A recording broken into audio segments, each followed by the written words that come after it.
Hello lovely students and welcome back to English with Lucy.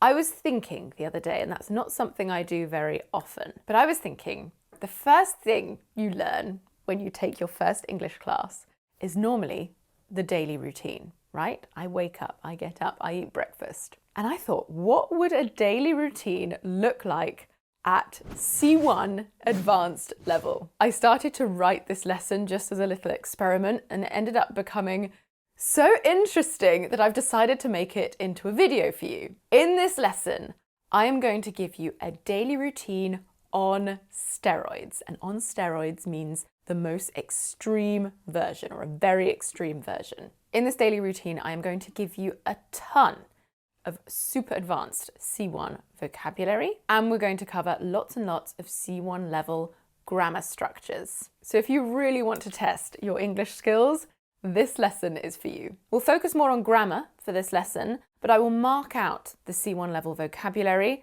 and then in the PDF that goes with this lesson, you will receive a full vocabulary list with phonetic transcriptions, with definitions, and with examples, and of course a quiz, plus all of the grammar information that we've gone through today. In addition to that free PDF, I'll also give you the opportunity to download my C1 Ebook for free. And this ebook contains everything, grammar and vocabulary, that you need to know to reach a C1 level.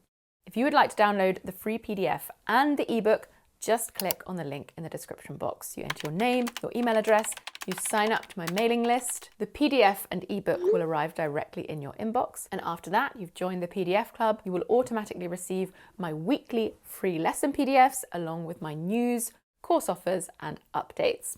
It's free. You can unsubscribe at any time. I also want to mention before we start that this is going to be quite an extreme daily routine. And some people will probably want to let me know, English people do not speak like this in real life. No, I totally agree. I just want to see how far we can go with advanced grammar and advanced vocabulary. All I know is it's going to be complex and it's going to be fun. Upon waking up to the melodious chimes of my alarm clock, I embark on my well-established morning routine that I've perfected over the years. First and foremost, I indulge in a brief meditation session, allowing me to clear my mind and start the day with a sense of calm. In addition to my mental exercise, I dive into a challenging 30-minute workout session, but I guess it isn't so much challenging as it is invigorating. After freshening up, I pamper myself with my nourishing skincare regimen, ensuring a well-hydrated and glowing complexion. I told you this is a daily routine on steroids in order to reach the C1 level of vocabulary and grammar. There aren't many people in the UK that speak like this on a daily basis. Okay, so in addition to loads of really great vocab, we also have quite a few C1 level grammar structures. And let's start by looking at these three clauses. What do you notice about them? We have upon waking up to the melodious chimes of my alarm clock. We have allowing me to clear my mind and start the day with a sense of calm. And we have ensuring a well-hydrated and glowing complexion. Well, these are known as non-finite clauses, and this is a topic that we cover in great detail in my C1 program. I've left links for that down below. But here is a quick explanation of non-finite clauses. A non-finite clause is a type of clause that doesn't have a subject and a finite verb, a verb with tense and agreement. In other words, it's an incomplete sentence that can't stand alone as a complete thought. And non-finite clauses use verbs in their base form, infinitive, or the ing form, the present participle, without specific subject information. These incomplete sentence building blocks help add more context and information to our sentences. Now let's take a look at another structure in this paragraph. It isn't so much challenging as it is invigorating. So using not so much plus adjective plus as plus adjective is an advanced comparative structure we use to compare two related qualities. Okay, I'm going to address one more grammar concept from this paragraph before we move on to the rest of my routine. Compound adjectives like well-established, 30-minute, well-hydrated. So compound adjectives are adjectives that are formed by combining two or more words to create a single descriptive term. These adjectives are commonly used to convey complex or specific qualities that may not be easily expressed with just one single word. I used several hyphenated compound adjectives in this first paragraph, and we used the hyphens to clarify that the words are meant to be taken together as a single descriptive unit. There are some other forms of compound adjectives, and I cover those in the C1 program. Right, let's see what I get up to with the rest of my C1 extreme day. Ooh, this is going to get complex. No sooner have I got dressed in my most casual yet professional attire than I am wolfing down a hearty breakfast to fuel my day ahead. With a steaming cup of herbal tea in hand, I scan the morning headlines to stay informed on the happenings of the world. Meanwhile, as I commute to work, I immerse myself in an audiobook, relishing the well-written prose and captivating storytelling. Thus, I arrive at work ready to tackle the day ahead of me. Wow, that's really sounding like a novel at this point. Okay, let's see what we've got here. In the first sentence, no sooner have I got dressed in my most casual yet professional attire than I am wolfing down a hearty breakfast to fuel my day ahead. So the construction, no sooner have I got dressed, is an example of negative inversion. A negative inversion is one of my favourite grammatical structures. I absolutely love the way it sounds. And when students learn it, they can instantly sound so intelligent when they speak. So negative inversion is where the usual word order of a sentence is inverted or changed when a negative adverbial expression is used at the beginning of the sentence. The construction is important because it adds emphasis. I'm not just saying, I have got dressed, but I'm highlighting the immediacy of the action by using no sooner. This construction often indicates that one action happens immediately after another, almost without any delay. Using negative inversion helps to add a little flair to the story, instead of sticking to the same subject-verb type construction, but it should be used sparingly. If you use it too much, it will sound pretty contrived. The final two sentences featured signposts, and no, I'm not talking about these. I'm referring to language like meanwhile and thus. And using signposting language like this is giving your writing a GPS. It helps steer your audience smoothly along and it keeps your thoughts organised. These little words and phrases act as the glue that holds your writing together. Think of it this way. Without these signposting cues, your writing could get all jumbled up and end up sounding like a bunch of random thoughts. Let's do a quick comprehension check. Can you identify the signposting language in our first paragraph? I'll give you a few seconds to read through. Use your pause button now to have a read through. In 5 seconds, I'm going to give you the answers. Okay, you should have said first and foremost, in addition to, and after. Okay, what's the rest of my day looking like?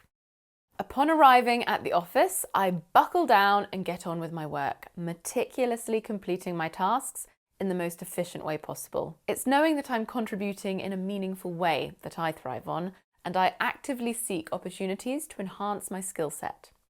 Throughout the day, I engage in productive dialogues with colleagues, synergizing ideas and learning from their unique perspectives. All right, we have a few things to look at here. First, we have the clause, meticulously completing my tasks in the most efficient way possible. This utilizes a post-modified superlative adjective. That's quite a mouthful. Post-modified superlative adjective. So this is an adjective that is placed after the noun and it modifies or adds emphasis or specific information about the noun. And this construction is used to highlight the extreme quality of the noun in comparison to others of its kind. The structure of the second sentence was a bit of an odd one. It is knowing that I am contributing in a meaningful way that I thrive on, and I actively seek opportunities to enhance my skill set. We call this a cleft sentence. A cleft sentence, and this is a grammatical construction used to emphasize a particular element in a sentence by dividing it into two clauses. I know I said that negative inversion was my favourite, but I actually think it ties with cleft sentences. Once you master these, It opens up an opportunity to really add some interest to your creative writing. The purpose of a cleft sentence is to bring attention to a specific part of the sentence, often by reorganizing the structure to highlight that element. In this case, I wanted to highlight knowing that I am contributing in a meaningful way. So I was able to restructure my sentence to make sure that this portion of the sentence was the main focus. They're pretty nifty, these cleft sentences. Okay, let's move on to the final part of my routine. As the day draws to a close, I reflect on my achievements, striving to be the best version of myself, both personally and professionally. All I hope is that I outdo my previous accomplishments each day as I embrace life with unwavering determination. By adopting this disciplined and purposeful routine, I feel confident that I can continue on a path of self-improvement and well-being. I feel like I'm becoming less and less likable as this daily routine goes on. But it's not about me, it's about the grammar. So let's see what we have here. In the first sentence, as the day draws to a close, I reflect on my achievements, striving to be the best version of myself, both personally and professionally. We have a few different things going on here.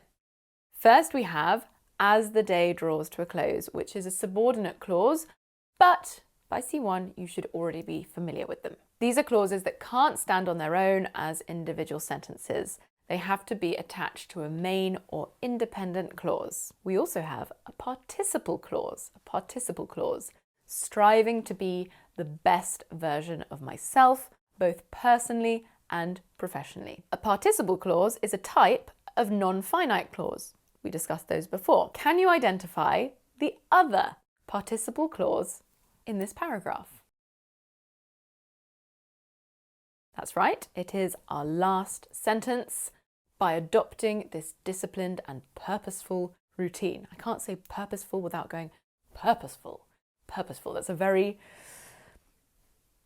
it's quite a stuffy sounding word to me, quite old-fashioned, very purposeful. This participle clause also functions as an adverbial phrase because I used the preposition by, explaining how the action in the main clause is achieved. Finally, we saw another common construction of a cleft sentence, my other favourite. All I hope is that I outdo my previous accomplishments each day as I embrace life with unwavering determination. The structure what or all plus clause plus be plus clause is quite commonly used, so it's a good one to have in your back pocket. Oh my word, that was an intense lesson. That's probably one of the most advanced English lessons I have ever delivered. I really hope you enjoyed it, and if delving deeper into the world of C1 grammar and vocabulary and pronunciation and writing and speaking and listening and reading sparks your interest, then I do invite you to join my Beautiful British English C1 program. Our first cohort of students have just finished. They have taken their final exam. They have got fantastic results. I'm so proud of my C1 students. If you're interested in finding out more, just visit my website, englishwithlucy.com. There you can see all of my courses, including the C1 program. If you want to work on your advanced level grammar, don't forget about the free PDF that comes with today's lesson. The link to download that is in the description box. You just sign up to my mailing list and it will arrive directly in your inbox. I'm also giving you a copy of my C1 ebook. That will show you all of the grammar and vocabulary that you need to achieve the C1 level. I'm giving you that as an extra with your PDF. That's it from me today. I will see you soon for another lesson. Mwah.